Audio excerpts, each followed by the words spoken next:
he was a guy who was about the right things, could tell that at my visit at Colorado State, and was sort of someone that I knew that like he'd be a fun dude to play with, and not even a fun dude to play with, but be a friend of, be a fan of.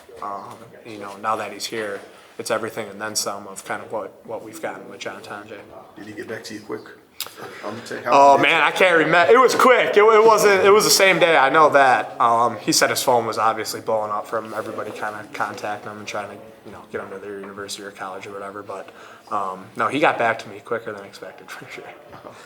So there's this many new guys, you just don't know how chemistry is going to work or how long it's going to take to cultivate that. The what? The chemistry. Like when there's this many new, when the roster turns over the way it did, you just don't know. Chemistry-wise, did it seem to you like it was pretty quick, or I'm sure you played a role in helping no. it, right? Like, I mean, I'm a goofball, and I'm pretty, I like to keep it light in the locker room, and I think that's a really easy way of kind of finding your footing, being a new guy, being a younger guy, especially coming into their first year at college. And, I remember me being a freshman at Wofford, I was scared to talk to the seniors and, talk to the juniors and the upperclassmen. And it wasn't because they were bad people, but it was because, they've had these prolific college careers and you feel like they're on a pedestal maybe a little bit above you. But I mean, I think the older guys especially do a really good job of keeping it light in the locker room. Everybody's each other's biggest fan. We support each other to the fullest no matter what it is.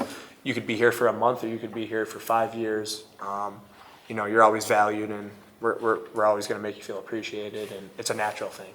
That's not something that's asked of the coaches, outside noise, stuff like that. We know what we have in this locker room. Everybody's themselves. Like, no one's trying to put on a mask of being another person or trying to fit in, so to say.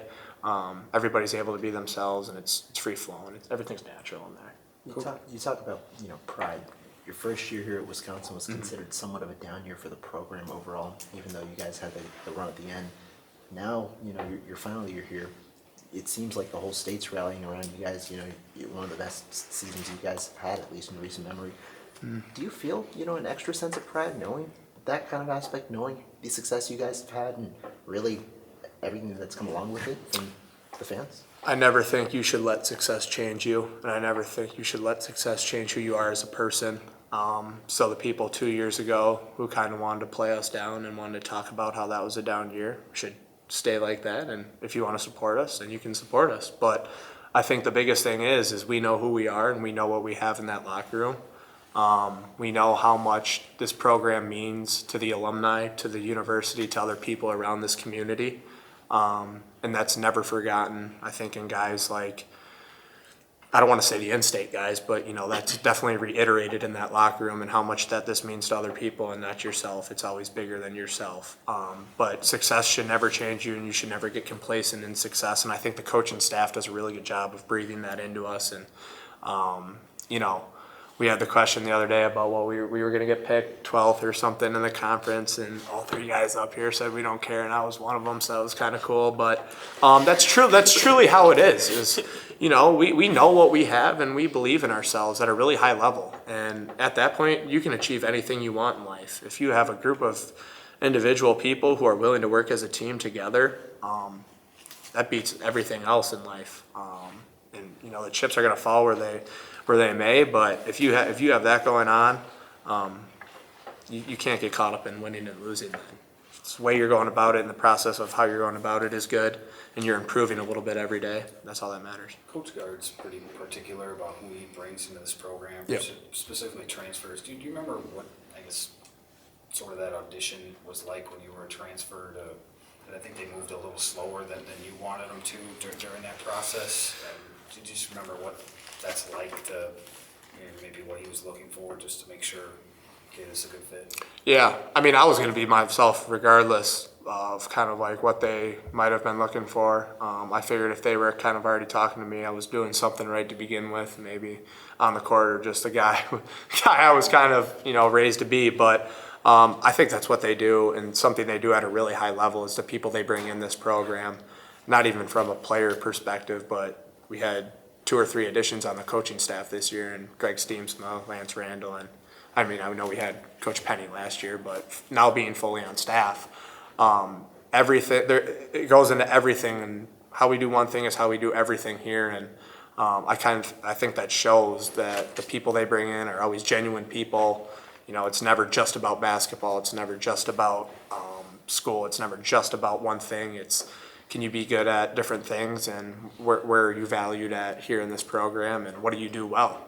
And I think they, you know, we recruit and we bring in people who are hardworking, have a really big work ethic, and at that point, it's pretty easy to gel with one another and move forward as a team. But I think that's just a tip of the cap of kind of how Coach Garden, how the coaching staff recruits and how they do things. More on that with this John, because obviously there's a lot of guys that came back that had to find roles here.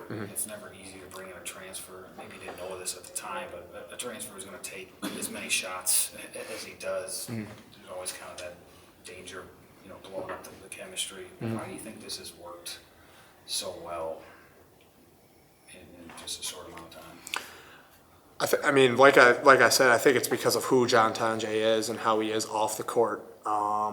You know, it may be a little harder to be a fan or be a friend of somebody if they were arrogant, if they kind of thought a lot of themselves or something like that. But I mean, John Tonje is the complete opposite. One of the most humble, hardworking guys that I've ever been around. You know, he's not walking around here with a puffy chest and on his tippy toes expecting some sort of high praise from anybody around here. He wants to be treated as a regular guy on the team. And I think that's kind of what makes everybody feel valued around here. Is everything is earned, nothing is ever given. You know, we'll give you your flowers when you should get your flowers, but we haven't won anything yet. And I think as an older guy, John kind of realizes that, and we're only maybe 3/4 the way through the season.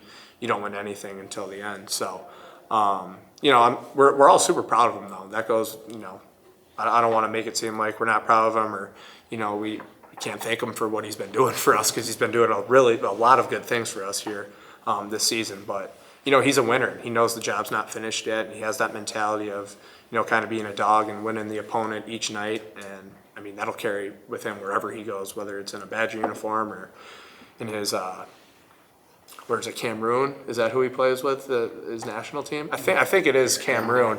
Whether he goes there, wherever he plays professionally after that, I think that's kind of how John Tonje carries himself.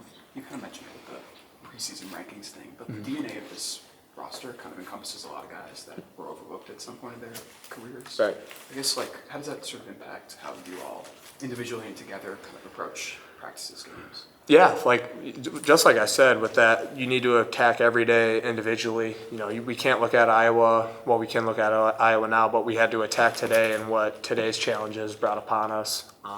We had to break down the film from the Indiana game. We had to lift and get better in the weight room, and then we had to go prep for Iowa. So there was no prepping for Iowa as we're watching the Indiana film. We're trying to learn and take what we can from that game and move forward. And I think that's something that we do so well here, and, you know, why we don't get caught up in things like the rankings or where someone might have us picked is because we focused on what's in front of us and not necessarily what's surrounding us. But like I said, everybody's got that same mentality, and I think this is why, you know, we got a good thing going right now.